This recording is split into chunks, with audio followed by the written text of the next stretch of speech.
Congratulations, you just made the huge, exciting decision to go to law school, which is fantastic. And probably leaving you thinking, what do I do now? I know that that's what I was feeling when I decided to go to law school and didn't really know the path forward. So don't worry, we're going to break it down step by step to take you from where you are now to walking into law school on that first day of class. Now, make sure to stick around to the end because most people miss some of the nuanced steps in between that really lead them down the long and wrong path. Because going to law school is kind of like a game of Candyland. There are a lot of different milestones we need to hit. There are some long, winding roads we definitely want to avoid, and some sticky, uncomfortable decisions we would like to jump over if possible. And if you know that law school is your next big thing, then definitely grab the free Need to Know Guide to Law School. It breaks down everything I wish I would have known about law school before heading in, which I absolutely did not know, so that you guys can benefit from that total lack of knowledge so you can start in a much stronger position than I was. And if law school and learning how to be a lawyer is definitely your thing, hit that subscribe button, tap that notification bell so that you are notified every time a new video drops. And with that, guys, let's smash that like button and dive in. In terms of building the roadmap to law school, my favorite way to do this is to start at the end and work our way backwards. That's going to give us a lot of clarity in terms of when these different steps need to happen. So the first question to ask yourself is, when do I want to start law school? And most of us start law school in the fall, in August or September of that first semester. And so if you wanted to, for example, start law school in the fall of 2030, that's going to be our first data point, and we're going to build backwards from there. The second step in the process, working our way backwards, is to then decide when we're going to apply to law school.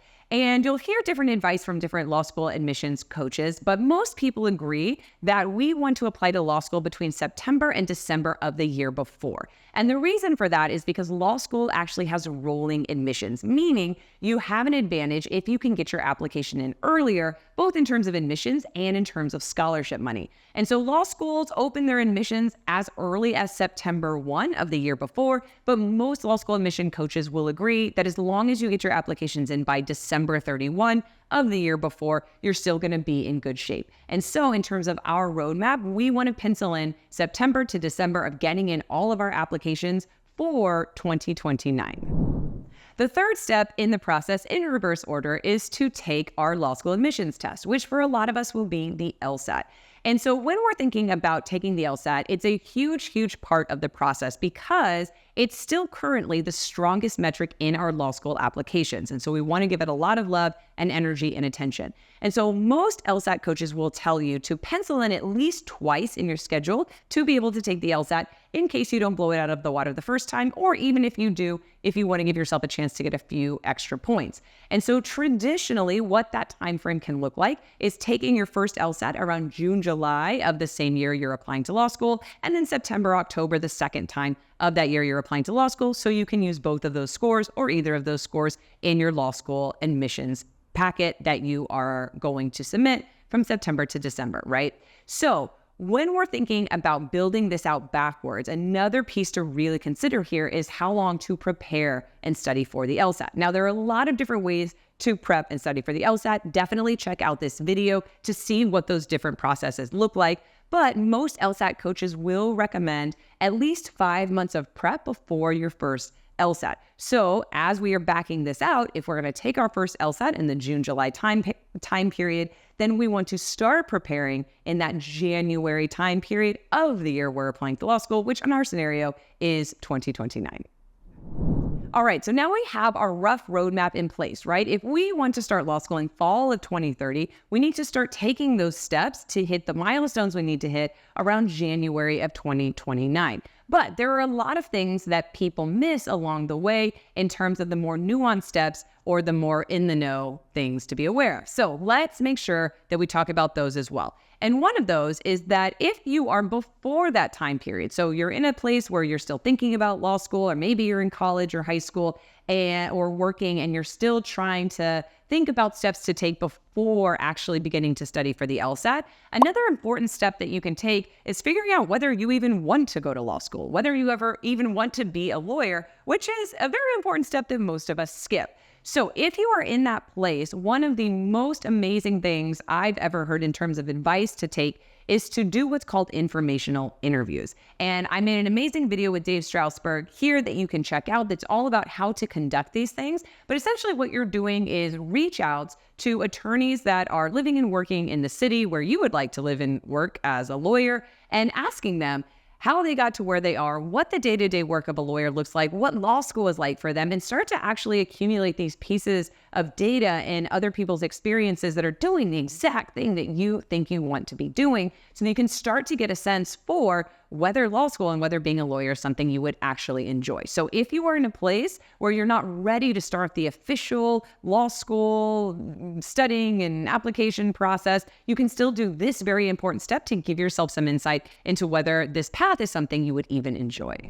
The next thing to be aware of when we think about building out this roadmap is that the LSAT, the law school admission test, is actually not the only admission test out there. Slowly, law schools are starting to look at other alternatives like the GRE and like JD Next. Now, it is fair to say that right now the LSAT is still the strongest, most widely accepted, and the most powerful in law school admissions, but I will definitely link resources in the description below so that you guys can check out what law schools are starting to accept which other admissions tests and how those admissions tests are actually being factored into admissions processes so that you guys can make an informed decision about which test you want to pursue in case you're looking for or considering an alternative to the LSAT.